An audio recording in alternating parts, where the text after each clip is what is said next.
প্রিয় দর্শকবৃন্দ, আশা করি সবাই ভালো আছেন। আজকে আপনাদেরকে আমি যে বিষয়টি এখন আপনাদেরকে দেখাবো বা আপনাদেরকে এখন যে নয়েজটা আপনাদেরকে শোনাবো, আশা করি বিষয়টা আপনারা বুঝতে পারবেন। এবং অনেককেই দেখি এই ধরনের গ্রুপে পোস্ট করতে যে আমার এই একই সমস্যা, সেই সমস্যাটা আমি এখন সার্ভিস করতে এসে পেয়েছি।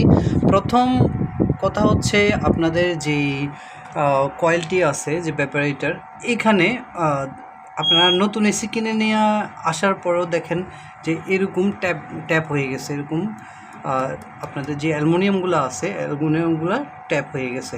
সো এখন এই ট্যাপগুলো আপনারা কীভাবে ঠিক করবেন? আপনার খুব চিন্তিত, আমার তো কয়েলে এরকম নতুন এসি কিনে নিয়ে আসলাম, ট্যাপ হয়ে গেছে, তাহলে এখন আমি কি করতে পারি? দ্বিতীয় কথা হচ্ছে, দেখুন এই এসিটি চলতেছে, খুব নয়েজি হচ্ছে, আপনারা কি ফিল করতেছেন নয়েজি?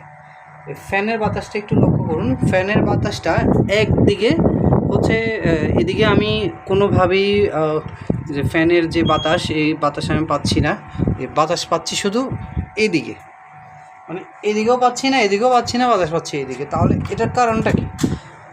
এখন কারণটা হচ্ছে, ভিতরে যে ফ্যানটা আছে, এই ফ্যানটা সম্পূর্ণভাবে ময়লা আবদ্ধ হয়ে গেছে। আমি দেখাবো আপনাদেরকে, একটু পরে দেখাবো, এগুলো সব খুলে আপনাদেরকে দেখাবো যে এই ফ্যানের ভিতরে কি পরিমাণ ময়লা জমেছে। তো এখন আপনারা যদি সার্ভিসিং না করেন, তাহলে কি আপনারা কি ঠান্ডা পাবেন না। এখন এই যে ট্যাপগুলো গেছে, তাহলে এটা কি করতে হবে? এটা কি করতে হবে সেটাও আমি আপনাদেরকে দেখাই দেব, এবং কি এইগুলো কীভাবে খুলবেন সেটাও আমি আপনাদেরকে দেখাই দেব। কারণ আমি এক হাত দিয়ে মোবাইলটা ধরে আছি, অন্য হাত দিয়ে ভিডিও করতেছি। তো আপনাদেরকে আমি এখন ভালোভাবে দেখাই দেব, একটু অপেক্ষা করুন, সম্পূর্ণ ভিডিওটি দেখবেন।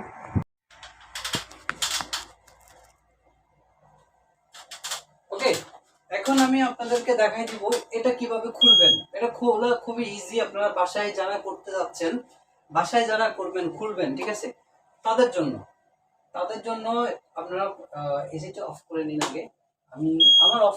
আমি সুইংগুলো খুলে নিচ্ছি একের পর এক। খুবই সাবধানে খুলতে হবে, নাহলে ভেঙে যেতে পারে পিনগুলো। মিডিয়া কিছু ইয়ারফোন আছে, এই ওয়াটার ট্রে, এটা মানে এখানে পানিগুলো ড্রিপিং হয়, তো ওয়াটার ট্রেগুলো খোলা যায় না। আমি ফ্যানের ভিতরে ময়লাগুলো ব্রাশ দিয়ে ক্লিন করে নিচ্ছি। এরপর আমি কেমিক্যাল ব্যবহার করছি। এই কেমিক্যালগুলো খুবই পাওয়ারফুল কেমিক্যাল দেওয়ার পরে আমি ভালো করে এটাও টাওয়াল নিয়ে খুব সুন্দর করে ক্লিন করে দিচ্ছি। এর আগে আমি একটু পানিও মেরে দিয়েছি, আর ভিডিওটা আমি স্কিপ করে দিয়েছি। আপনারাও ঠিক এভাবে করতে পারবেন, নিজেরটা নিজে করতে পারবেন। জাস্ট একটু বেসিক নলেজ থাকলে চলবে, যেমন ওয়াটার স্প্রে, ব্রাশ, এগুলো থাকলে নিজের কাজগুলো আপনারা নিজেরাই করতে পারবেন। আমার চ্যানেলটি ফলো দিয়ে সঙ্গে থাকবেন, এরকম আরও অনেকগুলো তথ্য জানতে। Thank you so much for watching my video.